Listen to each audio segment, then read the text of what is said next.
అయితే మనం సంగారెడ్డి వైకుంఠపురానికి చౌటకూరు నుండి ఒక 20 మందితోటి ప్రారంభించిన పాదయాత్ర మన పెద్ద మనిషి మాణిక్రెడ్డి మరియు సుధాకర్ అన్న ఆధ్వర్యంలో మనం అందరం కలిసి ధర్మాన్ని పెంపొందించడం కోసం, మనల్ని మనం ఉద్ధరించుకోవడం కోసం, మనల్ని శ్రీమన్నారాయణుని కోసం మనల్ని మనం అర్పించుకోవడం కోసమే వెళ్తున్నాం.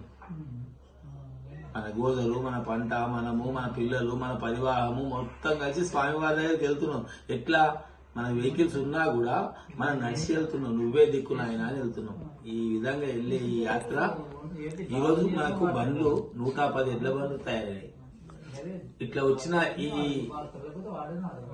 మనల్ని మనం సమర్పించుకుంటూ వెళ్తున్న ఈ యాత్ర ఈరోజు మన మండలం మొత్తం గత సంవత్సరం 3000 జనాభా 110 ఎడ్ల బండ్లు అయినాయి. వాళ్ళందరికీ కూడా శ్రీమన్నారాయణుని కృపా కటాక్షాలు ఉంటాయని, మన స్వామివారు మనందరినీ రక్షిస్తారని, ప్రధాన పూజారి మన అందరినీ దివ్యంగా ఆశీర్వదిస్తున్నాడు వరదాచార్యులు గారు.